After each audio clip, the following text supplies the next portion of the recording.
Welcome, everybody, to our first social media panel in the Hudson Valley Upstate Group. We have our lovely ladies of social media here who are rocking it with their social media posts and getting business from them. So we're going to pick their brains today and learn a little bit about what they're doing and what you could be doing as well to get the benefits. So we're going to have each of them introduce themselves and talk about the platform that they've been doing the most business on. So first, we're going to have Diana. You can introduce yourself and actually tell us which market center you're with as well. Hi, I'm Diana Caden with 694 in New City. The platform that I am talking about is TikTok. The truth is that I use TikTok more as a content creator, and although I do post on TikTok, I use my TikToks and post that on Facebook and Instagram. Good to know. How about you, Andrea?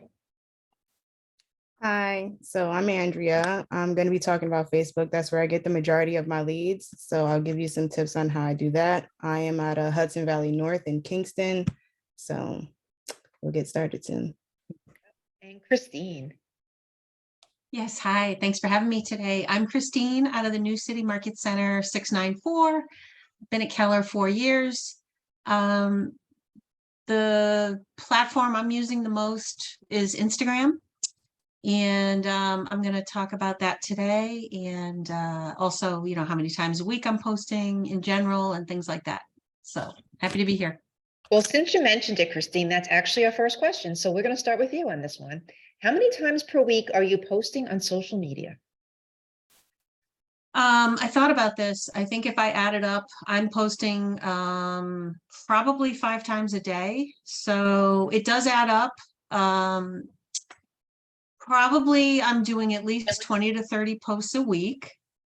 And that's kind of repurposing posts also. Like if I put something on Instagram, I might reshare it on LinkedIn. I also might reshare it on Facebook.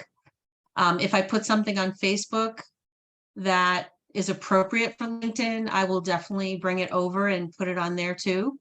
So, LinkedIn's a little bit in the background, but I make sure that I reuse the posts and put them over there as well.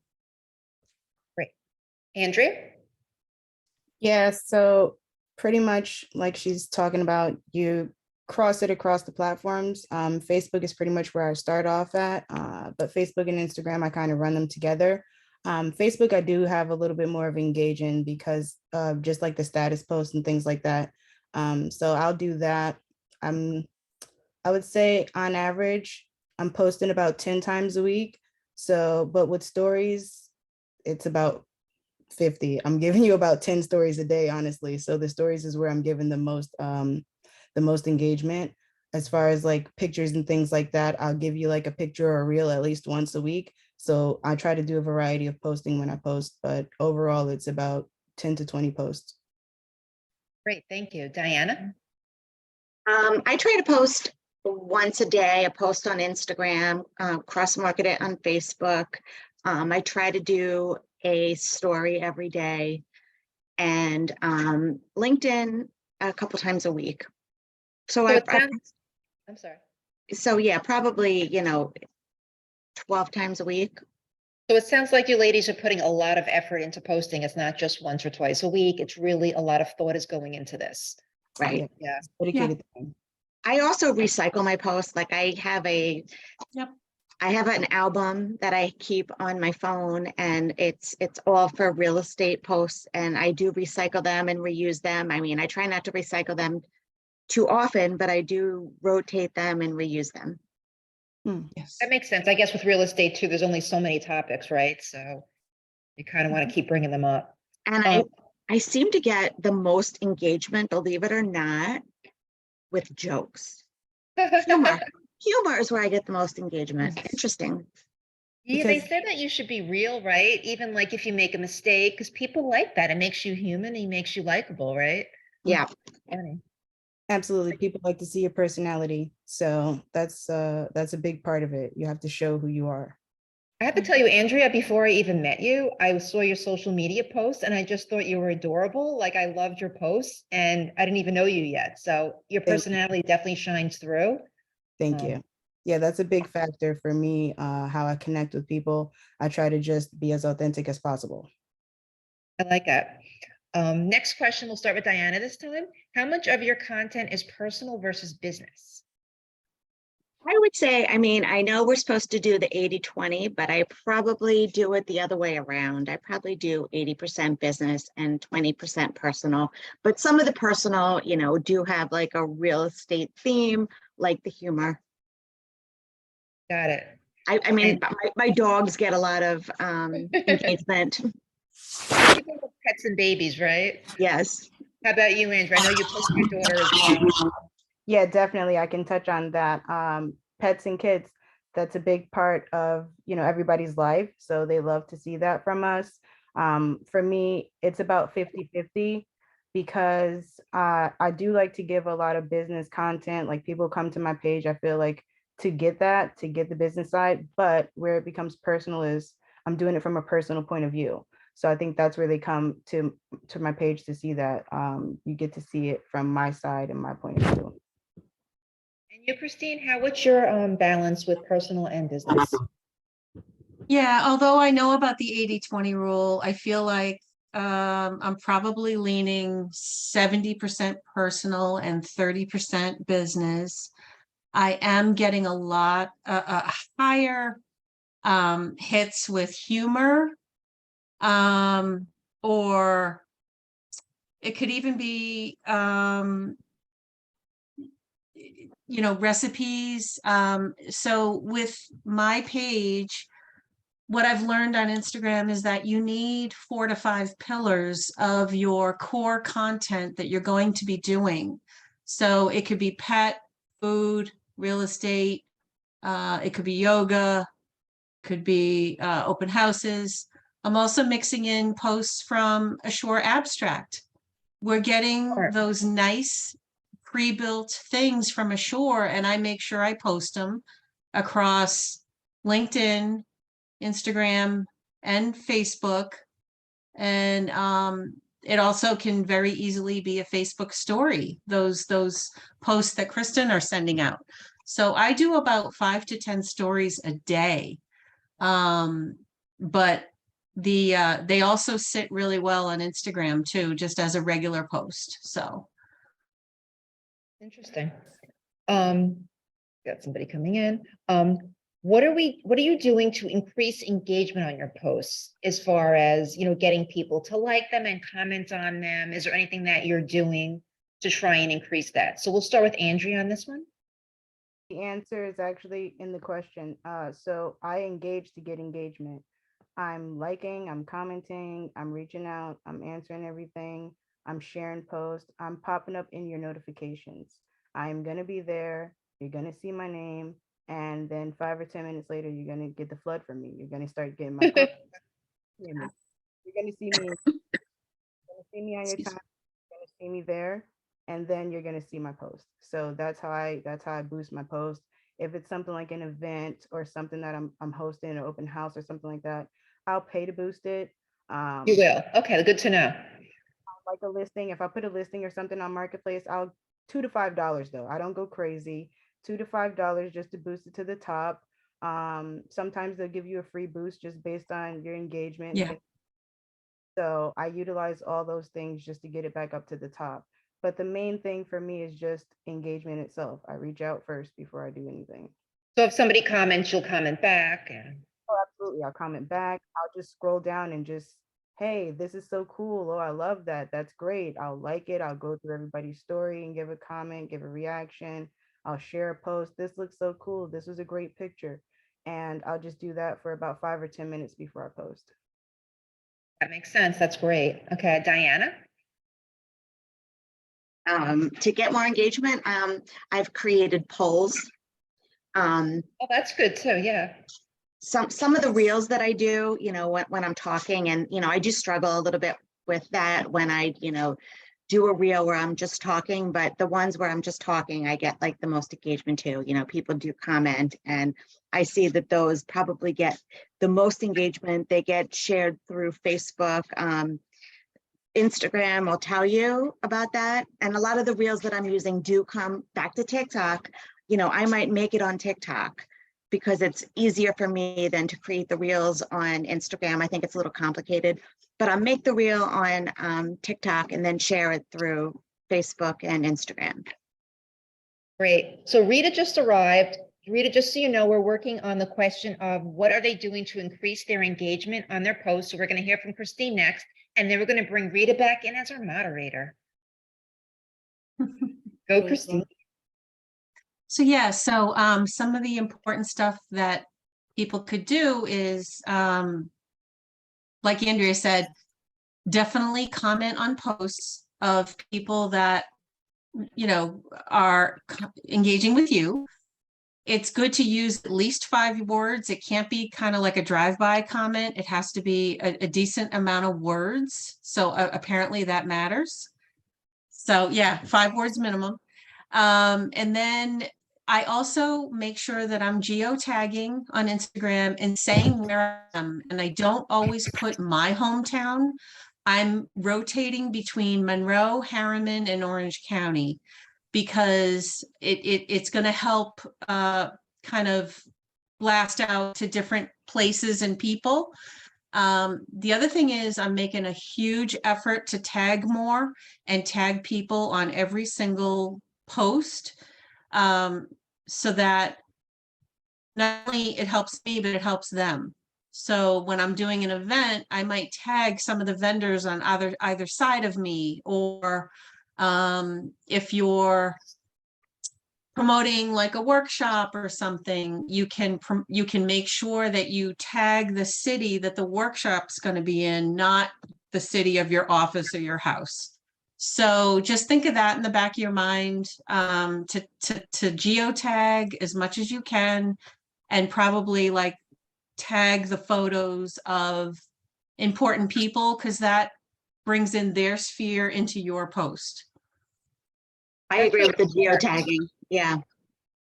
I also just want to add in, while we're mentioning tags, do not forget the power of hashtags, people. They are your best friends. Go Yes. crazy as you want, but find the ones that work for you, search them up, and Yes, on those pages, get yourself involved in those hashtags. Don't be afraid. I agree. I have a hack for that too. So with the hashtags, a long time from Jessica Starr in Connecticut, that she keeps a list of hashtags in her notes in her iPhone. But over time, I learned that you can't just put a static list in every post. You actually should shuffle the words.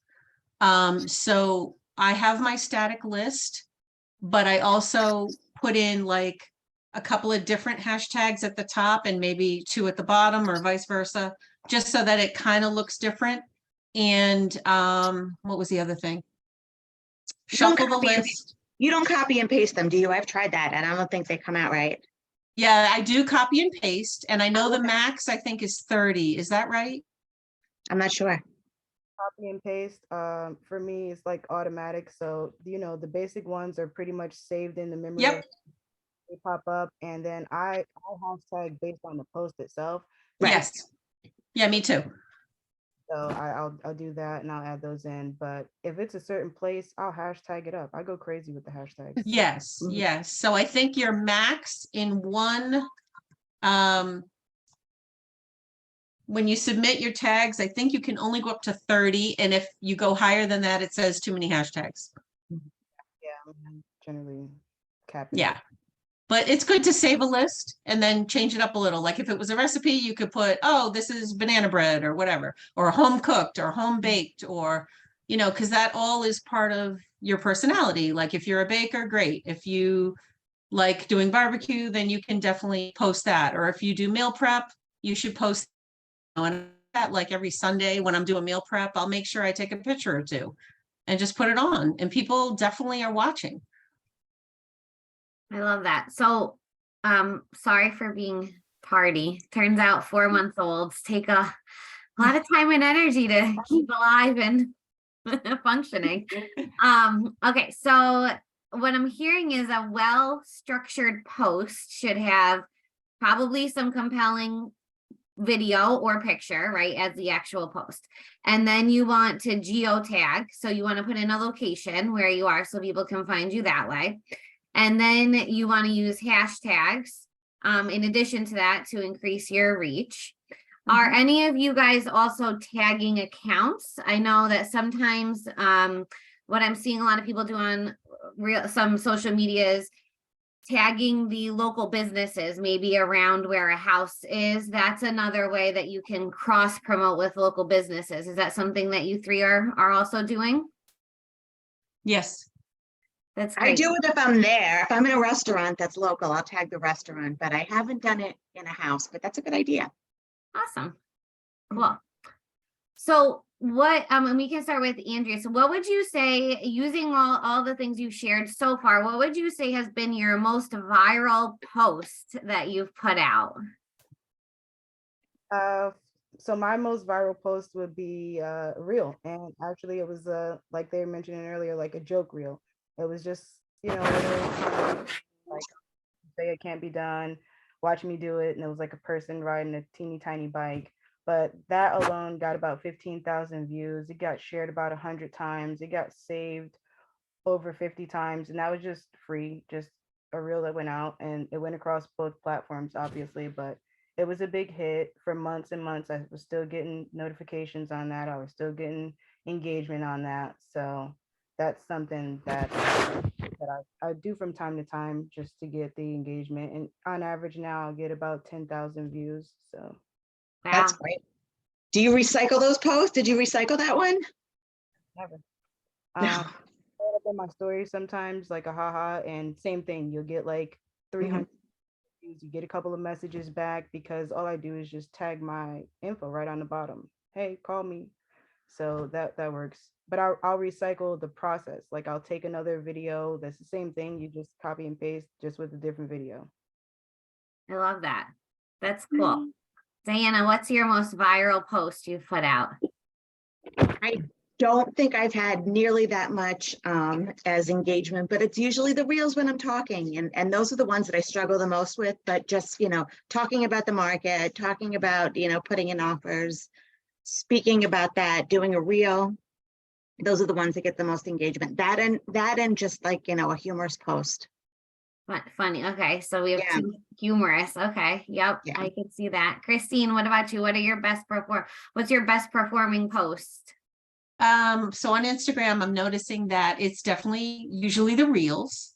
And my most recent one was me just out on a boat. I wasn't even speaking. I just was kind of like scanning the area, and you could hear like Bob Marley music playing in the background, and that got a lot of hits. And I don't know how many hits it got, but I got a message from Instagram saying this is performing 50% better than your usual blah, blah, blah. So I do pay attention to that. So, and if it's doing well, Instagram will tell you. Yeah, they love the video. So it's usually not necessarily a business post. Right. And all of your accounts, I'm assuming, again, I'm sorry if this was already said, but you all have business accounts on Instagram, right? That's Yes. a tip. Make sure that it's a business account that you're working from. That way they'll give you the metrics that you can track. Otherwise, if you're formulated as a personal account, you're not going to get those same insights you'll get as a business account. Right. Are you guys, this wasn't one of my questions, but I just thought of it. So maybe you'll be able to share. Are you using the popular music section, or do you go, okay, can someone explain that? Because I don't quite understand that. Yes. But I know that that's a whole strategy where you use certain sounds or certain music and then. Yep. Okay, go ahead, Christine. Tell us what that's all about. I don't know a whole lot about it, but I do make note of how many reels are using this song. And it will clearly say whether it's 600 or 16,000. So I listen to a bunch of different songs or noises or whatever, and then I make my decision on what I want to use. And it'll say like use original audio or something like that, and you can take that audio and make a make a post. I also save certain songs that I want to use in Save it. future. Yeah. So you can make a saved category. Got it. Okay, Andrea, anything you wanted to add to that? Yeah, I love trending audio. That's something that I do. If I like you said, Diana, you sometimes will make it in TikTok because it's easier. So what I like about that, yes, it's true, but I'll mute the sound when I bring it over because I'll search what's the trending audio, I'll search the trending sounds, and then I'll Right. just add that as it just to get me extra views. That's an automatic booster.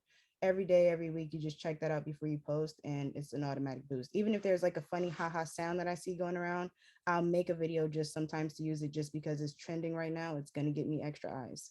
Every time you're always going to get some messages from that. Never fails.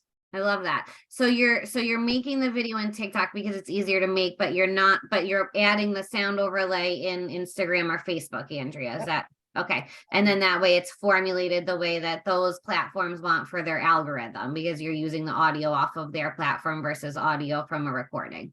Exactly. And sometimes Facebook will not play the audio from TikTok. So you Okay, have to sure. go in and Yeah. find what's trending over there and use their specific. They'll mute it. Yeah, because of royalties and whatnot. got it. Okay, so that's a good hack. Okay, that's good to know. So then, Andrea, I heard you mention that you're getting messages back from your posts. Is that generally how you're generating leads? Are you including a landing page somewhere? What are you doing to actually generate leads from your social media accounts? I'm posting and I'm engaging. So yeah, generally whenever I make a post, even if it's just like a regular post, whatever post it is, I'll have some sort of contact involved in there. There's a link on the bottom. There's some way to contact me. But believe it or not, people like I'll get that, but they always message first. So whenever they message me, even if it's just a story reply, I'm on top of it. Hey, how you doing? I'll reach out from there and I convert them from there. I've gotten buyers, sellers. I'm under contract right now from a Facebook lead, $700,000. So it's just Yes. a matter of, hey, how you doing? And then once we get that message, then I'll bring them back in. Here's my link. Search my app. Check this out. I'll tie them in that way. I have their contact. I throw them on a smart plan and we go from there. Love that. I love it.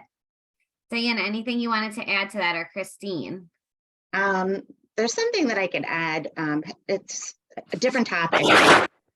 But I think the most important thing is, I mean, you want to have posts that get engagement, but you need to have enough followers you've got to increase your followers. And I'll just tell you one thing I did to increase my followers was I wanted to get more New Jersey business because I'm from Rockland, I'm from the Suffern area. I know a lot of people in the Suffern School District, and I wanted to get more engagement in New Jersey. So I started following accounts that follow the Garden State Plaza, that follow popular restaurants, nicer restaurants, because I'm looking for like upscale luxury business.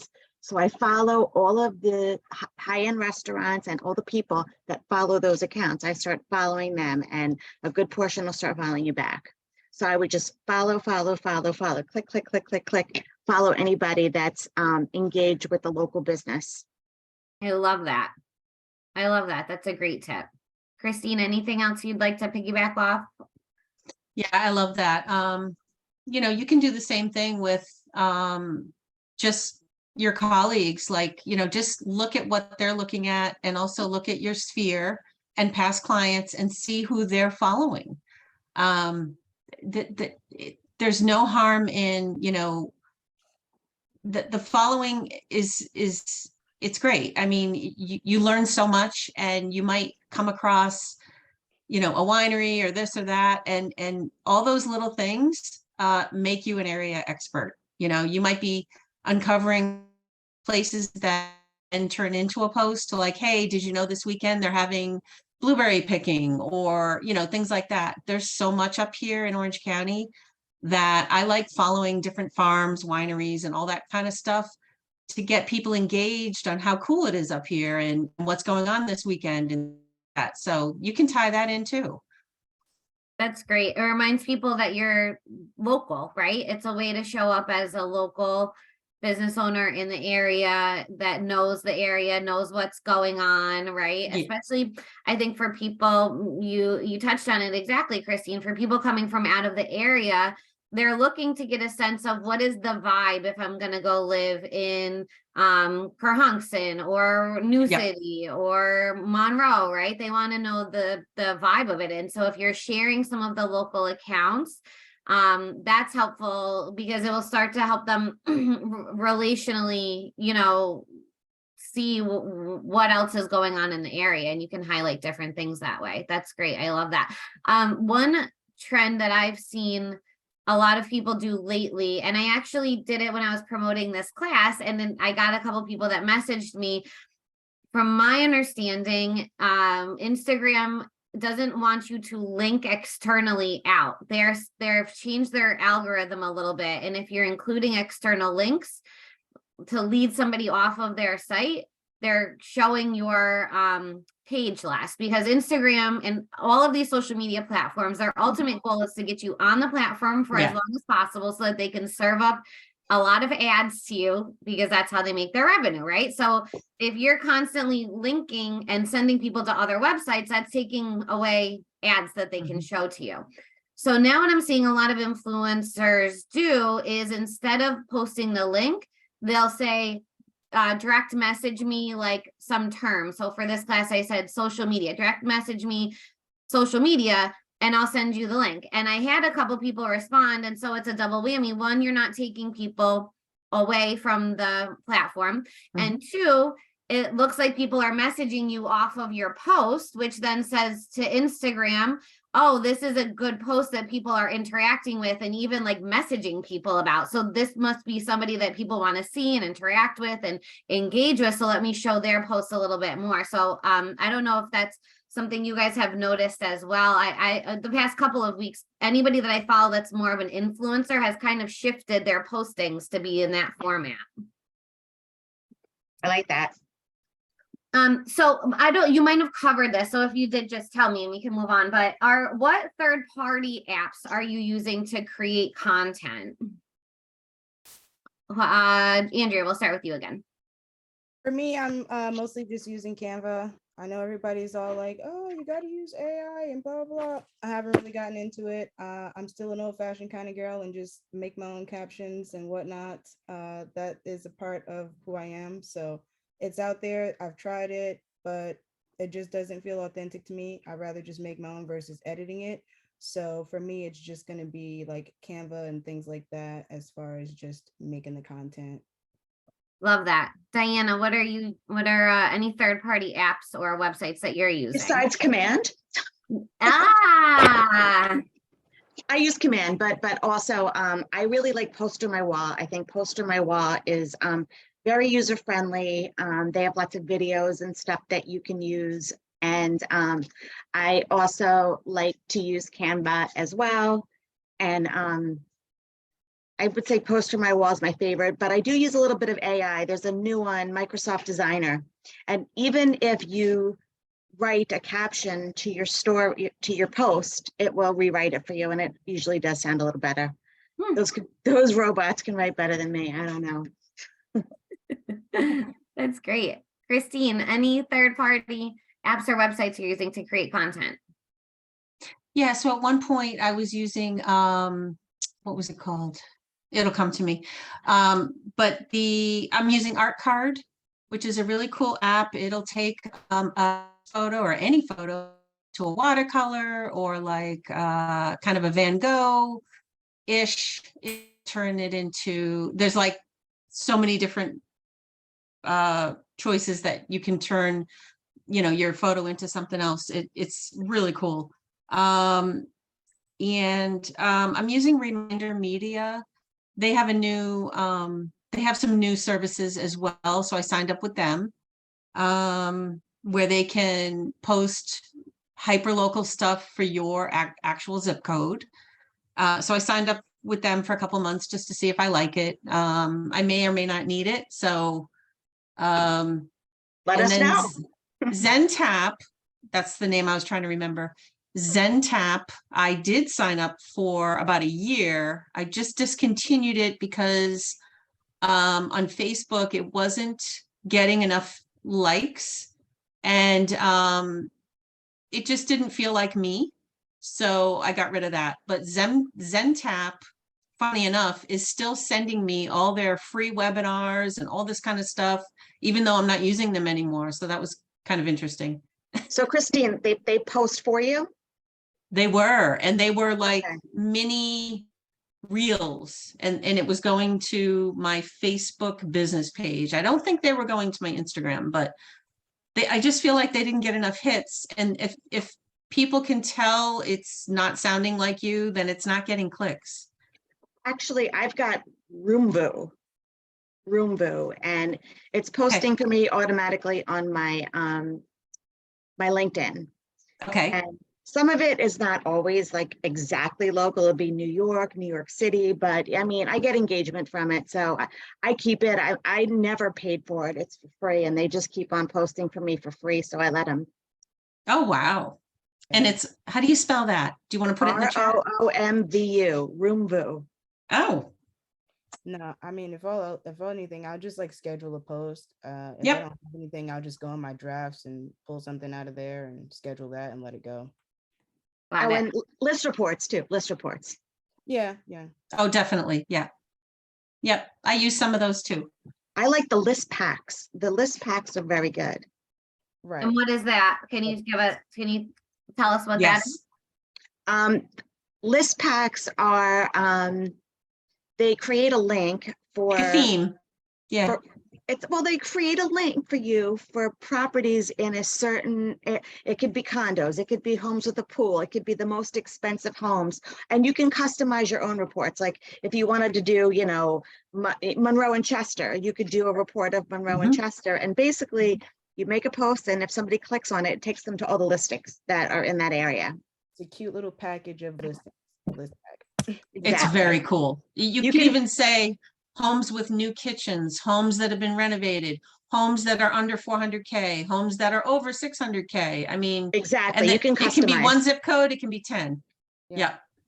I And they, use that on LinkedIn as well as Facebook. It doesn't really work on Instagram and TikTok, but That's Facebook. Yeah, thing, right. But they love it on Facebook. yeah. Yes. interesting. So Diana, when you say that you're using Command for a lot of your social media, what specifically, what is your workflow in Command as it relates to social media stuff? What was the question? What's my Sorry, what? that was like a long and backtracked. What are you using Command for with your social media accounts? Oh, I create posts, just listed, just sold. You can do animation now. I think they may have some audio now. I haven't tried it yet, but yeah, just listed, just sold. Sometimes I'll make postcards. Sometimes I'll take that postcard and, make a JPEG and use it as a post. Love it. They have stock images. You can put your own image. You can put your logo, the Keller Williams logo, of course, and you can put your headshot in there, and you can remove the background. You could be standing in front of like any house that you put up there. It's great. That's cool. That's Yeah. great. So I know that one of the things that I help Anna Gibbs, who runs Monday Morning Mojo. I don't know, some of you might be in that group. So every Monday morning she does a longer form, like 20 to 30 minute session where she talks about some type of business growth. So it's a little bit of a longer form content, which might not be what anybody on our panel today is using. But if somebody out there was going to start to develop longer form content, what I've been doing with her is we've been uploading it onto YouTube. And then there's an AI website that is called Opus Clip. And you can put the YouTube link into Opus Clip, and it will basically pull out little snippets of the video and then adds the captions. I'm sure everyone on Instagram and Facebook has seen the videos that have like the captions and certain words are highlighted and the emojis pop up and it's like someone talking at a screen.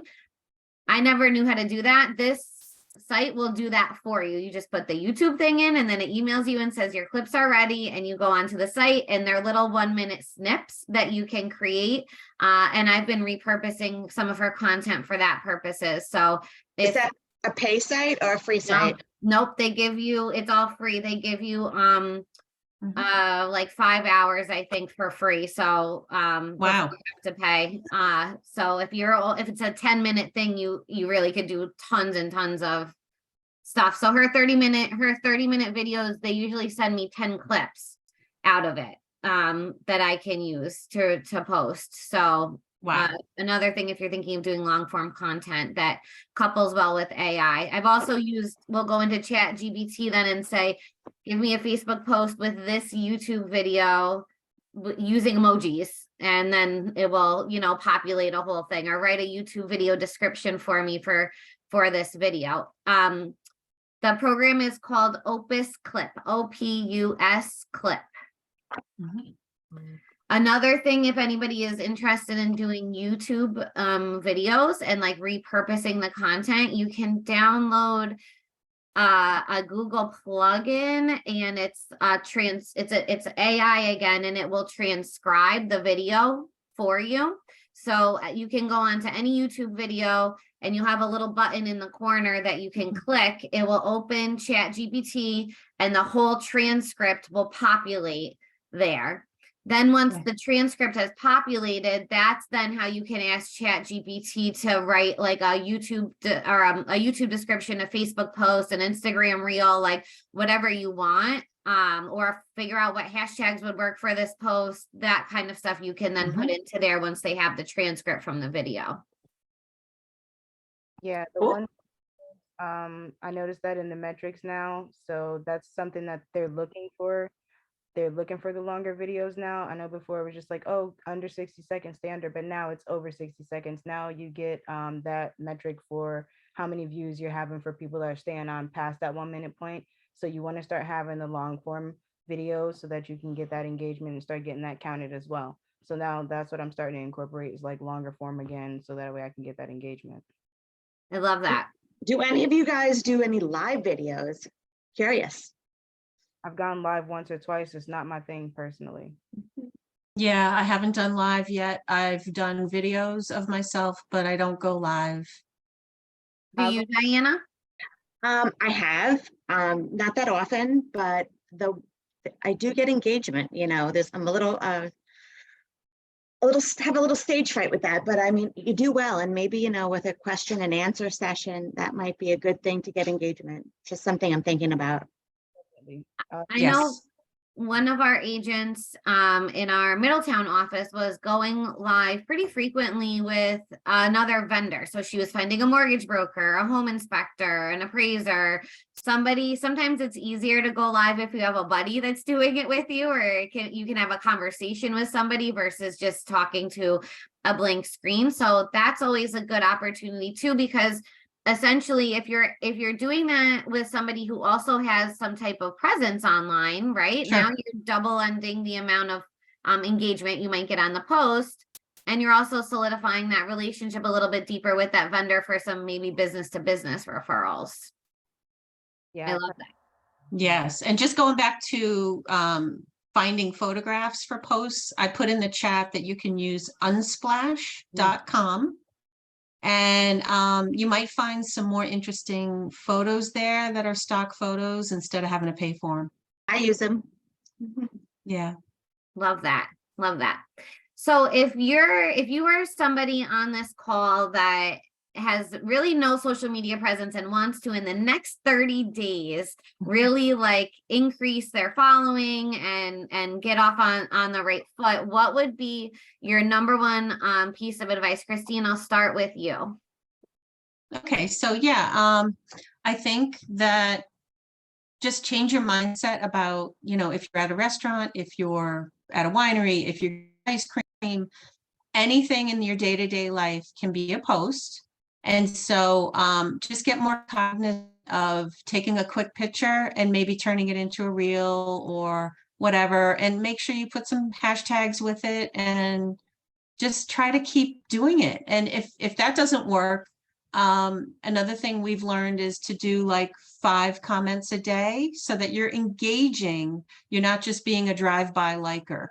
So try to do 5 comments a day on other people's posts. And that's a good thing too. Love that. I love that. Diana, what piece of advice would you give to somebody I would say, of course, you have to have a couple of engaging photos, but I think the number one thing is you can like post all you want, but if nobody sees it, like where are you going? So I think that what you need to do is increase your following. You need to gain followers. And the first thing I did when I started my business Instagram was I started following, like I said, all of the people that followed local restaurants, businesses, people that followed, you know, Suffern High School, people that followed, you know, Ramapo Police Department, people that followed, you know, any of the local businesses, the football team, the soccer team, you know, I followed everybody that was following those accounts. I followed the account and all of their followers. I mean, I was clicking away and a good percentage of them followed me back. So Love you need that. to, you need to be seen. I love that. Okay, Yes. Andrea, bring us home. What's the one piece of advice somebody can do to increase their following in the next 30 days? Well, my personal advice, what I did to get my page up and jumping and running right away, know your audience to grow your audience, know who you're targeting, find the people that are going to be the most interested and they're going to engage back with you. Be consistent, be authentic, let your personality shine through. And to piggyback off of what you were saying, everything is content. Everything is content. Be that person, pull the camera out everywhere you go. Yes. Don't be afraid. And that's another thing. Let go of your fear and just post. It doesn't matter if it's terrible, if you think it's the worst thing ever, let it rip. I promise you after the first time it'll get better. You're going to be amazed when you look back at your progress, but that's the best way. People love to see growth and to watch your journey. So be authentic, share, be transparent, be open, and engage. You have to be consistent and you have to engage back. So just, that's all I can say. I love Yes. that. Okay, do we have questions? Questions for our panelists before we wrap up? You can either put it in the chat or you can come off mute. Don't be scared. Go ahead, Eileen. I would say this is your chance to ask the experts here. I was going to say also, Diana and I were having a conversation, I think it was a couple months ago, and she said she had this idea of the day of a realtor, like getting ready, putting your makeup on. And I think people would love that. It's just making you like a regular person. And this is what you do to get ready for your day and, you know, driving to your Makeup trend appointment. is huge. Yeah, driving to your appointment, you know, Sure. falling, you know, your shoe gets stuck in the mud, like things like that. People love that. It's real life. One of my most popular posts was me going into a crawl space in a house. And it was like, I used one of the trending audios, like dumb ways to die. And it's like me going into Yes. that trended for months. I People love that. see real life. If I'm going to eat somewhere, I'll show you. I'll tag the place. I have the places engaged and they tag me back. They'll repost it. So you just show who you That's are, right. what you're doing. And the big thing that I'm getting out of this is that this is work. This is, you know, it's fun, but it's also work. You guys are putting the energy and effort in. It's not just happening to you. You're making it happen for yourself. Yeah, I dedicate time daily. So it's like a big thing. We all time block, I'm sure.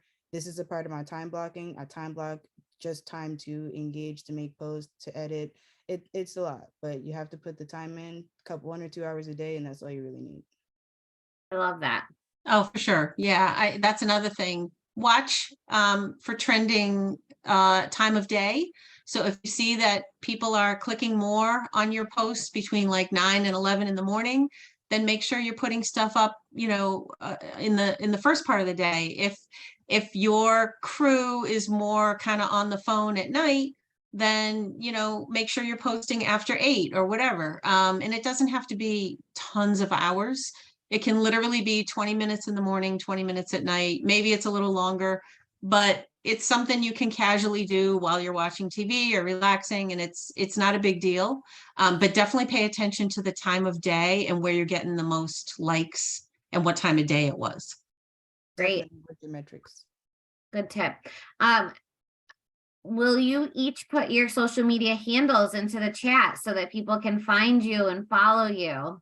Of You're- course. Sure. Okay, good. Now here's the other thing to keep in mind, right? We profit share at Keller Williams. About 50% of our profits every month go back to our agent population. So I don't know about you, but I have added numerous people to my downline just from my presence on social media, and then messaging me and asking about a class that I'm taking, or just seeing me doing a day in the life type of stuff when I was selling real estate.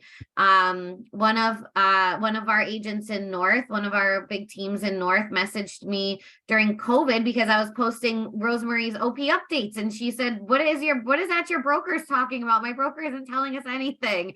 And she ended up joining the company. So that's another great way to potentially get a separate stream of income going. It's just by showing up as a professional real estate agent in your area. You'd be surprised. I've gotten referrals through social media from agents in the KW network that I'm friends with. Yes. I've gotten other agents and other brokerages have come to some of our trainings or have reached out to me for different things that have ended up joining the company. So I think that in addition to growing your real estate business, the more influence you can get online, you can open up other opportunities as well.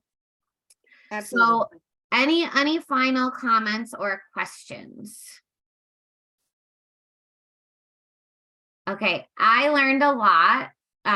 So thank you to all three of you for participating.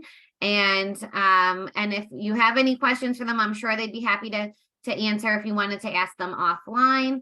Otherwise, hopefully you all found this was valuable, and you got some tips to go out and grow your influence using social media. So thank you so much, ladies. And until next time, I will catch you on Instagram stories.